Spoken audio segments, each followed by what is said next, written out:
సునాద స్వరము ఆగస్టు 28. క్రీస్తు యేసు యొక్క దయారసమును బట్టి మీ అందరి మీద నేనెంత ఆపేక్ష కలిగి ఉన్నానో దేవుడే నాకు సాక్షి. ఫిలిప్పీలకు రాసిన పత్రిక 1వ అధ్యాయము 8వ వచనం.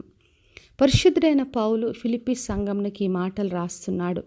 మీ అందరి మీద నేనెంత ఆపేక్ష కలిగి ఉన్నానో దేవుడే నాకు సాక్షి అని చెప్తున్నాడు. మరి పౌలు అందరికీ దూరంగా ఉన్నాడు, చెరలో ఉన్నాడు. ఆయన వారి కొరకు చేస్తున్న ప్రార్థన, వారి పట్ల కలిగిన ఆశ, ఆసక్తిని ఎవరూ గమనించట్లేదు, కానీ దేవుడే చూస్తున్నాడు. అందుకే చెప్తున్నాడు, దేవుడే నాకు సాక్షి అని. మనము దేవుని నామంలో చేసే ప్రతి పని, మనం చేసే ప్రార్థన, ఇతరుల పట్ల చూపే ప్రేమ, మనము కలిగి ఉన్న ఆశ, ఆసక్తి అన్నిటికీ దేవుడే సాక్షిగా ఉంటాడు. కాబట్టి ఎవరు చూసినా చూడకపోయినా మనము దేవుని పట్ల విశ్వాసాన్ని కలిగి మనకు అప్పగించిన పని నమ్మకంగా కొనసాగించాలని ప్రభు కోరుతున్నాడు. సంఖ్యాకాండం 12వ అధ్యాయంలో మోషేకు విరోధంగా మిరియాము, అహరోను మాట్లాడుచున్నప్పుడు దేవుడైన యెహోవా మోషే గురించి సాక్ష్యం ఇచ్చాడు. అతడు నా ఇల్లంతటిలో నమ్మకమైన వాడని చెప్పాడు.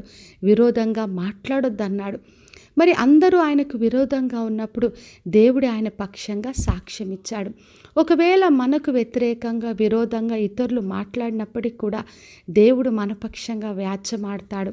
ఆయన మన కొరకు సాక్ష్యం ఇస్తాడు. కాబట్టి మనము ఆయన అప్పగించిన పని నమ్మకంగా ముందుకు కొనసాగించాలి.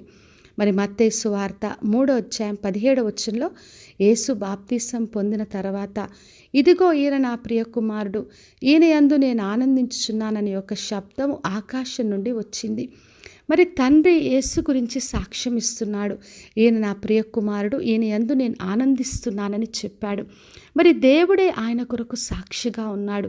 కాబట్టి నా ప్రియ సహోదరి, సహోదర, మనం చేసే ప్రార్థనలు కావచ్చు, ఇతరుల పట్ల చూపించే ఆపేక్ష, ఆసక్తి, మనం చేసే సహాయం, ప్రేమ అన్నిటికీ దేవుడే సాక్షిగా ఉంటాడు.